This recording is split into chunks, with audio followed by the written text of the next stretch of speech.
Jazakumullah khairan Ustadz. Pertanyaan yang masuk berikutnya Ustadz. Nah, Assalamualaikum warahmatullahi waalaikumsalam wabarakatuh. warahmatullahi wabarakatuh. Bagaimana saya harus bersikap terhadap anak dari suami sedangkan anak tersebut tidak tinggal bersama kami Ustadz. Usia anak tersebut sekarang menginjak 14 tahun dari usia 7 tahun. Anak tersebut tidak menghendaki ayahnya menikah dengan saya, sehingga timbul rasa kebencian anak tersebut terhadap saya sebagai ibu sambungnya saat ini. Saya cukup bersabar dengan anak tersebut Ustadz. Suami juga telah meminta saya untuk terus melakukan pendekatan dengan anak beliau, tetapi pendekatan saya tersebut selalu mendapatkan penolakan, sehingga terkadang permasalahan anak tersebut sering menjadi pemicu selisih antara kami berdua. Mohon saran dan solusinya Ustadz, bagaimana untuk kedepannya hubungan kami bertiga menjadi lebih baik Ustadz. Jazakumullah khairan Ustadz. Masya Allah, barakallahu fiik. Iya, sepertinya kalau mendengar cerita tadi, perlu ada orang ketiga yang memberi nasihat kepada anak ini. Karena kalau tadi disebutkan anak itu nggak ingin sebenarnya bapaknya menikah sama anti. Mungkin dalam pandangan itu anak ini ibunya meninggal, ibu kandungnya muda. Masih ada Ustadz. Oh, cerai berarti kan? Nah. Jadi anak ini ikut sama bapaknya? Ikut sama ibunya. Oh, ikut sama ibunya. Ya. Siap.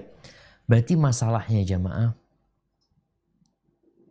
boleh jadi anak itu telah mendapatkan suntikan-suntikan kebencian dan permusuhan terhadap bapak dan ibu sambung. Sehingga masalahnya di sini di ibunya. Dan ini nasihat ya buat para janda. Ketika engkau harus berpisah dengan suamimu, jangan sampai anak itu durhaka sama orang tuanya. Ketika anak itu ikut sama ibunya, biasanya sang ibu akan mengkondisikan bagaimana anak ini benci sama bapaknya dan sama istri bapaknya. Dan ini ada kejadian dan para anak juga harus bijak ya. Ada seorang ibu yang menanamkan kebencian di diri anaknya. Sampai kalau anaknya ke bapaknya ini, ibunya jadi sakit. Jadi ibu ini mengkondisikan bagaimana sang anak ini durhaka sama bapaknya. Dosa besar jamaah durhaka. Seharusnya engkau menerima takdir Allah Azza wa Jalla. Kalau memang harus berpisah, ya udah berpisah.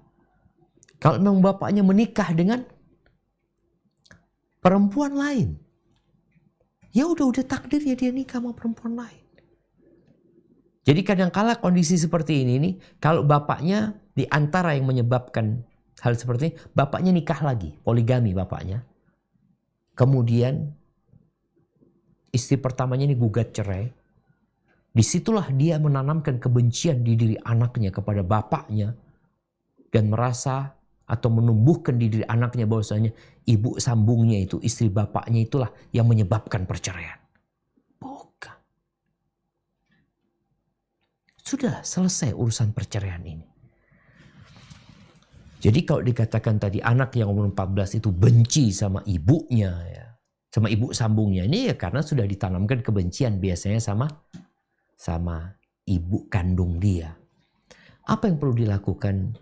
Ya perlu orang ketiga.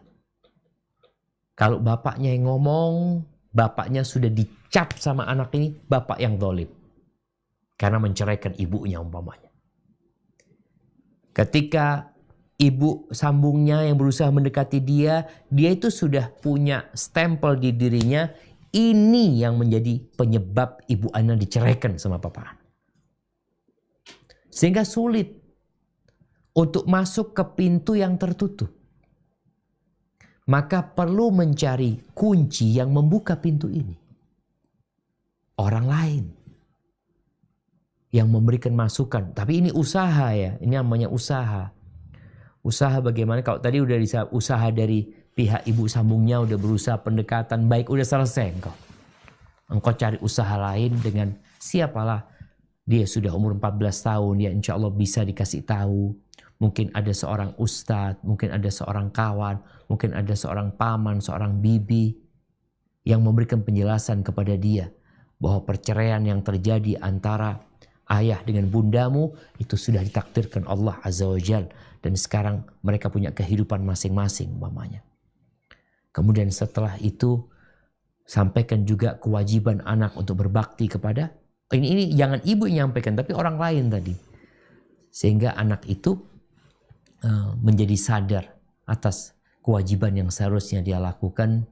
Ini kadang kala berat ya, berat. Anak punya kawan yang berat sekali. Anak ngasih tahu dia tentang kewajiban dia berbakti sama ayahnya dan ibu sambungnya.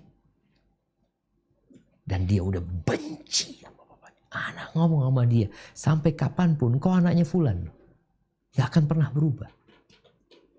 Gak akan pernah berubah. Jangan sampai engkau berbakti kepada ibumu tapi kau durhaka sama bapak. Yang harus dilakukan adalah menggabungkan hal itu. Ya usaha mungkin dilakukan sambil terus didoakan. Ya karena itu yang bisa dilakukan manusia. Barakallahu fikna.